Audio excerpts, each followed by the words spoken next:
Bonjour tout le monde, merci d'être venu. Aujourd'hui, on va parler, si ça ne rentre pas en veille, ouais, je ne l'ai pas désactivé, donc on bougera souvent la souris. Donc aujourd'hui, on va parler validation avec API Platform. On va déjà voir comment valider les ressources API, et les entités aussi, si c'est aussi des entités. Ensuite, on parlera de la validation entre guillemets des types et on parlera de l'option Collect Denormalization Error du serializer de Symfony.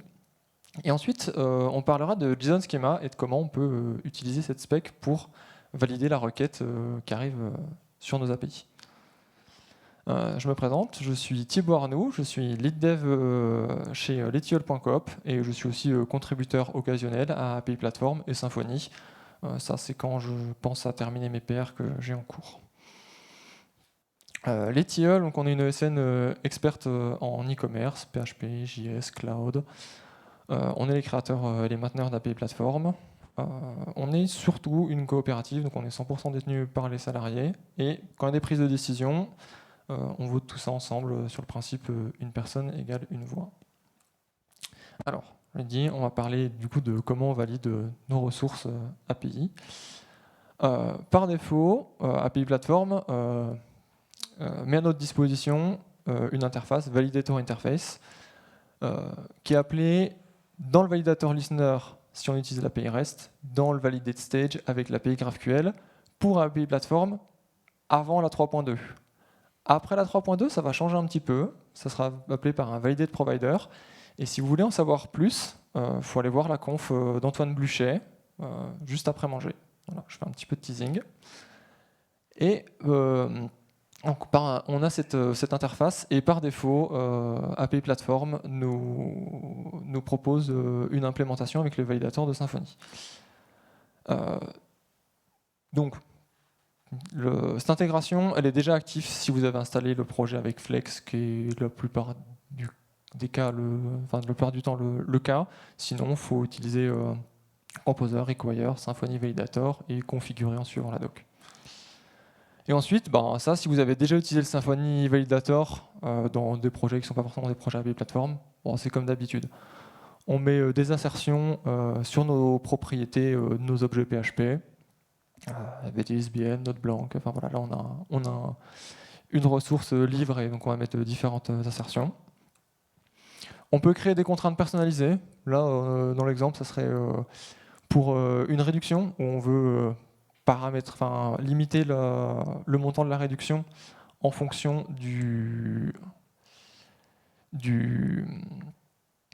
en fonction du rôle de l'utilisateur qui va créer la réduction. Donc là, on a la contrainte, le validator. On vérifie si la personne a le rôle manager pour augmenter le montant maximum qu'on va autoriser. Et si jamais le montant qu'on voulait créer dépasse le montant maximum, on ajoute une erreur de validation. Ça, c'est du Symfony classique, rien de spécifique à API Platform. Et après, on l'applique sur la propriété qui nous intéresse. Là, sur le discount, ça serait sur order. Donc ça, c'est classique Symfony Validator. On peut aussi utiliser les groupes de validation. Ça, c'est quand on ne veut pas forcément valider toutes nos propriétés d'un coup. Là, sur un blog post, on aurait une propriété title, un titre, un contenu, une illustration. L'illustration, pour faire un brouillon, par exemple, pour une relecture, on n'en a pas forcément besoin. Donc, on va avoir deux groupes, un groupe draft et un groupe publish. Le groupe draft et le groupe publish, on va l'appliquer sur le titre et sur le contenu, et l'illustration, on va juste mettre le groupe publish. Et on va spécifier un validation contexte qui va s'appliquer par défaut sur notre ressource, ou par défaut, on va juste valider via l'API les propriétés qui ont le groupe draft. Et on pourrait imaginer d'autres situations où on valide le groupe publish. Par exemple, une opération spécifique pour la publication de notre article de blog, où on appellera avec blog post, l'ID, publish. Et là, on précise dans le validation contexte qu'on veut valider les propriétés qui ont le groupe publish. Donc là, notre notre image serait aussi validée. On s'attendra à ce que ce soit note nulle, donc qu'il y ait bien une image. Ça, c'est la réponse HTTP que vous avez en cas d'erreur de validation. API Platform s'occupe de serialiser correctement cette requête, de lui donner le bon status code HTTP qui va bien, donc du coup 422. Et donc il n'y a pas grand-chose à faire à ce niveau-là. On va voir aussi comment est-ce qu'on peut valider l'operation delete. Parce que par défaut, votre operation delete, elle n'est pas validée. Parce qu'en même temps, il n'y a pas de body dans une operation delete. Mais il y a des fois où ça peut valoir le coup de la valider. Pour valider votre operation delete, il faut créer un processeur custom, si on a en API Platform, inférieur à 3.2. Sinon, toujours un petit peu de teasing, ça va changer bientôt du coup. Avec la bonne configuration, on peut forcer la validation de l'operation delete. On va voir comment on peut faire ça tout de suite. Donc là, avant la 3.2, ce qu'il faut faire, donc, c'est créer une opération delete. On précise exception to status, ça permet de mapper une exception, un code HTTP. On va préciser 403 parce que 422, c'est vraiment s'il y a une erreur sur le body. Mais comme j'ai dit, sur une requête delete, on n'a pas de body. Donc, on va mettre une autre erreur, un autre code HTTP qui convient mieux, 403, ça pourrait être 400, qui est l'erreur HTTP générique côté client, ça marcherait aussi. On précise invalidation de contexte, vraiment, parce que du coup, on a du coup, on veut préciser un groupe, parce que c'est vraiment un cas très spécifique, le delete, on ne veut pas aller valider, par exemple, que le titre il n'est pas nul, parce que c'est pas ça qu'on va aller regarder. Voilà. Et il faut créer un processeur custom qui, lui, va s'occuper d'appeler le validator, puis d'appeler, si jamais il n'y a pas d'erreur, le processeur d'API Platform qui s'occupe de faire la suppression. Donc là, dans notre cas, ça serait un order avec un statut. Imaginons le statut, ça pourrait être draft, brouillon, paid, sent, received. Pour une commande, on ne va pas aller la supprimer si elle a été payée. On la supprimerait uniquement si elle est en brouillon. Donc là, c'est ce que notre validateur ferait. Et là, donc du coup, le processeur, il est assez simple. On va lui donner le doctrine remove processor. On va considérer que notre source, c'est une entité doctrine. Et le validator. Et dans la fonction process, on vérifie qu'on est bien sur la bonne opération quand même. Et ensuite, on appelle le validator. Si jamais il y a une erreur, là, le validator, lui, s'occupe de ce row tout seul. Et si jamais il n'y a pas d'erreur, on passe au delete processor. Et voilà, notre opération delete, elle est validée. En 3.2, c'est beaucoup plus simple. On garde exception to status, toujours. On garde le groupe de validation, enfin le validation context avec les groupes. Et par contre, il n'y a plus qu'un attribut validate à mettre. Et là, on le met à true pour forcer la validation. Donc c'est quand même beaucoup plus simple. On n'a plus de processeur custom à écrire.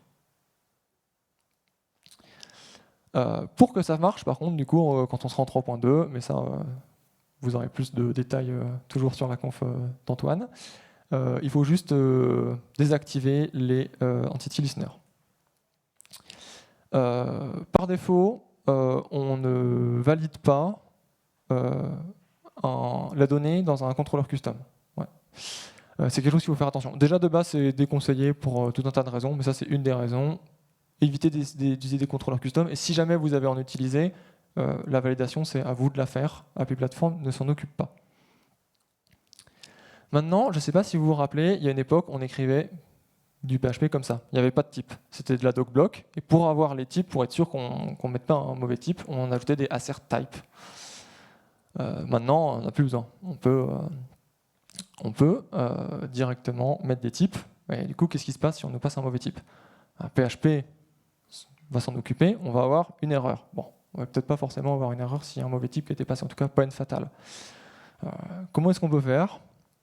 Par exemple, là, si j'envoie ce body, ce JSON, alors que duration, j'ai mis 2 days, alors qu'en fait, ça devait être un entier, et isFree, false, j'ai mis une chaîne de caractères, c'est censé être un booléen, pas une chaîne de caractères où c'est marqué false dedans. Qu'est-ce qu'on a? En fait, on a une erreur. à ce niveau-là, et on a une erreur plutôt correcte, c'est que le serializer de Symfony va s'occuper de détecter qu'on n'a pas envoyé les bons types de données par rapport au type de nos propriétés. Et donc, on a bien une erreur correcte. Et grâce, encore à exception to status, on va mapper l'erreur à une erreur 400 qui est correcte. Par contre, là, on avait 2 erreurs dans notre JSON. Et en fait, on n'avait qu'une seule erreur dans la réponse. Si on corrige, hop, on voit bien qu'on a l'autre erreur qui apparaît. Ça peut être un petit peu gênant. C'est là qu'on parle de Collect Denormalization Error. Collect Denormalization Error, c'est une option du serializer Symfony. Ça permet de collecter toutes les erreurs de désérialisation avant de renvoyer une réponse au client avec toutes les erreurs en une seule fois. Ça s'active sur les API ressources directement, en mettant true. Ça peut s'activer par opération. Et ça peut aussi s'activer de manière globale en passant le flag à true. Par défaut, c'est une option qui est désactivée.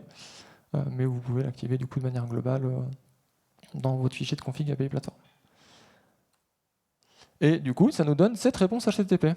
Parce que du coup, avec là, si vous voyez, on a bien nos 2 erreurs. Et en petit détail supplémentaire, on reprend le format des erreurs de validation classiques. Donc du coup, petit point bonus, côté front, ça fait qu'une seule manière de gérer les erreurs de validation, entre guillemets.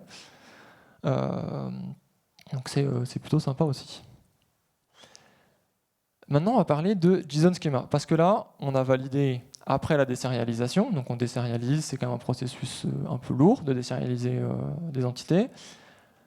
On a parlé un petit peu de validation pendant la dénormalisation, mais pareil, potentiellement, si les erreurs arrivent un peu à la fin, c'est un petit peu lourd. Est-ce qu'on ne pourrait pas valider directement le JSON avant d'essayer de le transformer en objet? Et c'est ce qu'on va essayer de voir, c'est possible avec JSON Schema. JSON Schema, c'est une spécification qui permet de documenter la forme d'un document JSON, et ça permet aussi de valider qu'un document JSON respecte un schéma défini. Par exemple, Composer utilise ça pour votre composer.json. Si vous ne mettez pas un JSON qui est correct ou des clés qui n'existent pas, il vous balance une erreur. Et c'est grâce à JSON Schema qu'il arrive à voir que votre JSON il n'est pas bon. Qu'est-ce que ça donnerait du coup le JSON Schema pour ce schéma? Ça donnerait quelque chose comme ça. On va voir un peu plus en détail les différents points. D'abord, on a une clé de leur schema qui permet de définir la version utilisée de la spec. Et ensuite, on a une première restriction. C'est du type. Donc là, on dit que notre JSON, il faut que ça soit un objet. C'est pas un tableau, c'est pas juste une chaîne de caractères. Il me semble que c'est du JSON valide. C'est un objet. Ensuite, on peut définir des propriétés sur notre objet. Et à chaque propriété, on peut respécifier des restrictions. Par exemple, sur start at, on précise que c'est un type, c'est de type string. Par contre, on lui met une petite précision. Le format, on attend un datetime, on n'attend pas n'importe quelle chaîne de caractères. Et on peut aussi définir des champs qui sont requis. Il y a beaucoup d'autres choses, je vous invite à aller voir la documentation, il y a vraiment beaucoup de choses à faire avec cette spec. Pour voir ce que API Platform génère, parce que API Platform est capable de générer automatiquement vos JSON schema, il y a cette commande. C'est un petit peu lourd, parce qu'il faut préciser l'opération. Le type input, c'est pour bien avoir le schéma des données entrantes, parce que vous pouvez aussi avoir le schéma de vos données sortantes. Et voilà. Et donc du coup, avec cette ressource là, qui est un event sur lequel j'ai ajouté quelques informations, on va voir pourquoi, notamment des assertions, les informations doctrines, on aurait ce schéma. Bon, il est un peu grand, c'est pas très lisible. On va repasser sur quelques propriétés intéressantes pour montrer comment ça marche. Et API Platform, pour générer ce schéma, il se base sur des métadatas. Les types PHP, forcément, ça aide. Les groupes de désérialisation, parce qu'en fonction de si vous mettez des groupes ou pas de sérialisation, vous n'allez pas attendre les mêmes données, et donc le schéma va être capable de s'adapter par rapport à ça. Les mappings doctrines, la PHP doc, les annotations PHP stan, si vous utilisez des génériques, ce genre de choses, etc., etc. Et il y a certaines contraintes Symfony qui sont mappées à des restrictions de JSON Schema existantes. Greater than, URL, par exemple. Donc là, par exemple, sur notre ID, on a read only égale true. Comment est-ce que API Platform est capable de le savoir? Il est capable de le savoir parce que, en fait, on n'a pas de setter, on n'a pas moyen de setter la valeur. La propriété ID elle est private, on n'a qu'un getter, on n'a pas de setter, donc c'est une propriété read only. là, pour le name, le min length et le max length, ils viennent de la contrainte length de validation Symfony. Donc du coup, grâce à ces contraintes, on arrive à construire un JSON schema plus représentant de la réalité. Et là, par exemple, c'est l'assert URL, il est traduit sur un format URI, par exemple. On attend vraiment un format spécifique, une chaîne de caractères, mais avec un format spécifique, et avec éventuellement un lien vers une doc pour dire qu'est-ce que c'est que l'URL. C'est quoi qu'on attend. Pour valider le body avec JSON Schema, pour le moment, c'est pas encore disponible sur API Platform. Je l'avais dit, j'ai un peu du mal à finir mes PR. Du coup, celle-là, je l'ai pas fini, par exemple. Pour le faire à la maison, donc on va voir, enfin, dans vos projets, on va voir comment on va faire. Alors, on va utiliser la librairie JSON Schema de Judson Rainbow. C'est celle qui est utilisée par Composer, donc c'est une librairie qui est quand même assez éprouvée. Et on va faire un bon gros listener. Et comme ça, on va essayer de le passer en revue rapidement parce que j'ai plus beaucoup de temps. Bon, ça c'est le constructeur assez classique. Si on fait avec un listener ou un event subscriber, il faut bien penser à se brancher avant la désérialisation, forcément. D'où le pré-déserialize, là c'est un espèce de hook pour avoir la bonne priorité sur le bon event. Là, c'est un petit peu du code un peu générique pour vérifier que notre listener doit s'appliquer sur notre opération. Et ensuite, là, on rentre dans le gros du sujet. On va d'abord instancier le contexte de sérialisation. C'est comme je vous l'ai dit, on va en avoir besoin, notamment pour les groupes de sérialisation, par exemple, pour créer notre schéma. On va récupérer le format pour récupérer le schéma.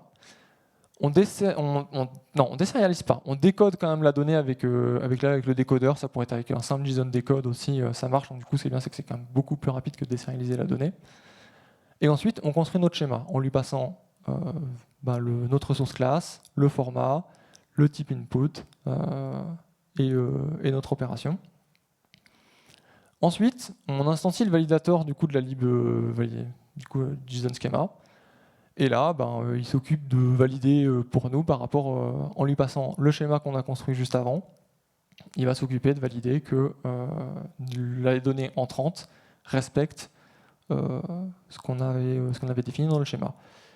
Petit point un peu bonus du coup, c'est qu'on va boucler sur les erreurs pour créer une contrainte, pour créer une violation, comme pour la validation classique. Toujours dans la même idée, que ça permet d'avoir qu'un seul type de retour pour l'API, pour le front. Et API Platform est déjà capable, en fait, si on se roule la bonne validation, de sérialiser notre erreur correctement. On n'a pas besoin de refaire du travail pour traiter cette erreur et la sérialiser correctement. Hop, et donc du coup, avec ce JSON, qui est plutôt rempli d'erreurs, parce qu'en fait, tout n'est pas bon, name est trop court, start at, bon, c'est une date, mais clairement, ça n'a pas du tout le format qu'on attend. Duration, c'est pas un entier. Website, c'est pas une URL. IsFree, c'est pas un booléen. Donc là, on a vraiment que des erreurs. Hop, ça nous donne ceci. Bon, pas très lisible, mais en fait, là, c'est pas des erreurs de validation classiques, c'est vraiment des erreurs générées par le JSON Schema. On voit que c'est pas les mêmes erreurs qu'on aurait eu si ça avait été le validator de Symfony qui avait validé toutes nos propriétés sur notre objet. Des fois, peut-être que le JSON Schema généré par API Platform ne va pas vous convenir, il ne va pas refléter la réalité, peut-être qu'il manque du code. À ce moment-là, il faut essayer de regarder pourquoi et il ne faut pas hésiter à contribuer. Par exemple, les array shapes sont pas encore gérés. Ça sera géré quand j'aurai fini ma PR sur Symfony. Je l'avais dit, hein, des fois je ne les finis pas. Mais en tout cas, c'est pas géré. Là, c'est sur Reshape, admettons pour le programme d'une conférence, on a des conférences, on a des workshops ou pas, et est-ce qu'on a un jour de Hack Day ou pas? C'est un format assez classique de conférence. Eh ben, API Platform, il génère ce schéma. Il dit juste que c'est un array, et les items de l'array, il dit juste c'est des types string. Ah non, non, non. C'est un array qui contient une clé conférence, une clé workshop, une clé Hack Day, et chacune de ces clés ont un type particulier, pas un type string. Donc là, il faut aller, en attendant que ce soit patché, éventuellement, si c'est vous qui le faites, si c'est quelqu'un d'autre, il faut aller préciser le JSON context dans l'API property, en le précisant. Donc là, il ne faut pas hésiter à s'appuyer de la doc JSON schema. Et ça nous donne le bon schéma. Voilà. Eh ben, merci de votre attention. Je ne pense pas qu'on ait le temps pour des questions. Donc, si jamais vous avez des questions là-dessus plus tard, n'hésitez pas. Je pense que je serai pas mal du côté du stand d'Etiole ou d'API Platform. Et puis vous pouvez venir discuter là, vu que c'est la pause de midi, en même temps qu'on mange, il n'y a pas de problème. Voilà, merci à vous.